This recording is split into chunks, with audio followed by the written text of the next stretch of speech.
Hey yo, what is going on guys, and welcome back to a new video on my channel. I hope you're all doing well, and we are back for another PSGL League Racing video. And yes, we are back with the screen freezes. Unfortunately, I fixed the async sound, so the sound is gonna be totally fine, but we will still have screen freezes every now and then, so yeah, sorry for that. Anyways, we are here in Belgium, sorry. It's 3:30 AM again, and yeah, we are ready to cook. I was struggling a little bit in qualifying, my pace was not amazing, and I sacrificed my raw setup speed for a more consistent setup pace. And actually I felt like in Q1 so far we have been quite good. Like, of course the first lap wasn't that great, but the second one so far is looking pretty neat. Inputs look fine, looks like I have quite decent confidence aside from Puhon. And yeah, we are attacking every curb how we should. And purple in the middle for now, but I think we just get beaten by the car behind. Or maybe not, actually. No, we keep actually the purple middle sector. And now looking into one more braking zone. We are up by quite a bit, so this should be alright. Heavy braking and down into 4th gear. Then 3rd gear before the apex, and here we go. Just rotate the car, line it up, send it. And this is enough for P1 at the moment, which basically was P2 and P3 in the end. We've done a decent job here. Jano 1000 behind. Now we are going into Q2 already, the final Q2 lap.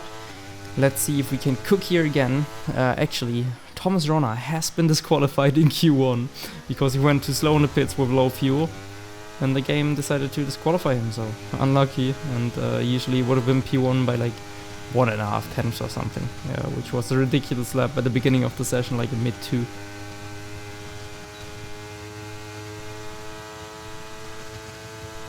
Now we are heading into Sector 2 again.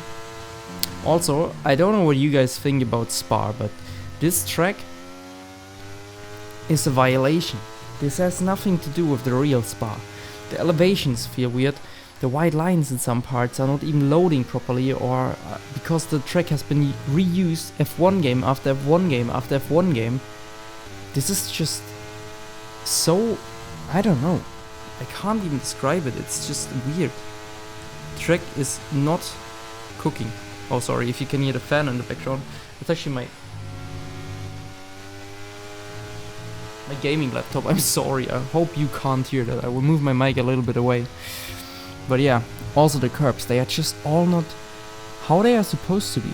I wish the track gets updated. We have so many unnecessary changes, like stop bringing in F1 World and all of this nonsense. Rather make the tracks realistic. Would be so much better, so much more enjoyable. And you can see we're cooking again. Going into the final chicane, also looking pretty clean through here. And we are running across the line for P1, but we're dropping down the order a little bit. P1 with a 131, and that was actually my Q2 PB, fastest time I've done. Guys, is the sound still delayed, by the way? So yeah, we are finishing P3 with that. Pretty solid. I think we can be happy with that. And now you can see my first run, how I messed up the chicane on old tires. But actually, you know what's funny? It has been the fastest lap of the old runners, the old tire runners. So I'm P1 of the old tire guys. At least something. So yeah, at least a positive. And now we are going on fresh tires in Q3, where grip is the highest, and usually with a full grip it feels like there's more grip. And we don't really nail turn 1, which is already an issue. We are not up on our old tire run. This is not a good sign, so we are aiming for like a low 0 at the moment with that. And that's not good enough. It's not good enough in Sector 1. But we still have Sector 2 and Sector 3 to cook, so maybe we can come up with something in these sectors. So crossing the line, what is it gonna be? 009, not fast. And Also in here, it looked actually from the line alright, but during the session I could feel I could not get the car pointed where I wanted to, because the car felt for some reason more understeery, like there was more grip for some reason, but it's, I don't know, it usually should even rotate more. I don't know, it felt really odd in Le Comp, so we didn't really carry enough speed through there. The rest of the middle sector was okay. It was not perfect. Also here we could have carried a bit more speed, braked a little bit later. This was fine. And now here I think we also didn't cook as much. Yeah, could have been a bit better. Still purple in the middle. Yeah, we should have been like 1.5 tenths faster in the middle. Probably, like if I max out everything, I guess a 10 faster in sector 1 or a little bit more. 1.5 in the middle. And in the final sector also like 1 or 1.5. A bit less than 1.5 I would say. So in overall, I guess Nah, that could was have been slow. like, Oh dear. yeah, maybe Definitely 3-4 starting tenths faster. P10 with that. 4.5 tenths Where was it? I think it was at max, like on mainly banger in the lap. first. So yeah, you Yeah. can see it's not ideal. But anyways, 0. And the final was also horrendous. I think my Not final was amazing. in Q1 already faster. just joked, it was slower than our Q2 lap, so that says it all. And now we're heading to the race. We're starting on the soft compound. We have our teammate behind us, and we get a really good launch off the line. Of course, we have we have hard runners around us, and now we're actually 4 wide into turn 1. And I'm sorry to squeeze Wilson there, but I had no space given from having Tom and Jarno as well on the inside there. So yeah, I hope he didn't feel like I was pushing him off. I'm really sorry. But we had a great fight here through our route, where we had a perfect screen freeze, of course, right when the action happens. It's like real F1 with race directors. Now I'm trying to give Jarno a little toe so he can get ahead, and bunching in everyone else so Jarno can get alongside. A little bit of teamwork displayed already in lap 1. And yeah, Jarno and I made up good positions. Now in lap 2 there's a bit of fighting ahead between Jake and Freddy. And now we will try and chase down Jake next, because he's of course on hard tires and our soft tires are still way faster than his tires. Like half a second to Where's Jake using? a little bit more I think. And now we are using ERS and trying to get past. I was a bit confused. I think it was a bit of miscommunication maybe. Because I thought he would just let me by. Usually we do that. But in this occasion, I guess he felt like it's gonna ruin his race if he lets me just go. Why is that? So we had to launch another attack. I was thinking, okay, maybe he would not use ERS on this straight, but he was using as well, so we were just basically burning our ERS without any kind of point.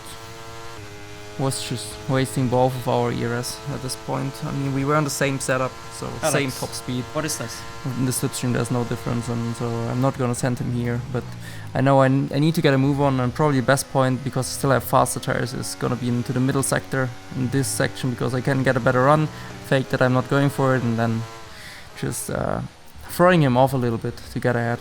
And we get past nicely here into P7. So unnecessary, man. To chase down Freddy Rasmussen. Now it's lap 3. Lap 7 is the next thing where something important is going to happen, because first people are going to pit, and I was a bit confused why Brandon and so many of the RG guys were pitting from mediums to hards. Why did they not start on softs then? But I guess they had their intention for that. Maybe their setup was just more based for the medium. Could be, like harder compound was working better with their setup.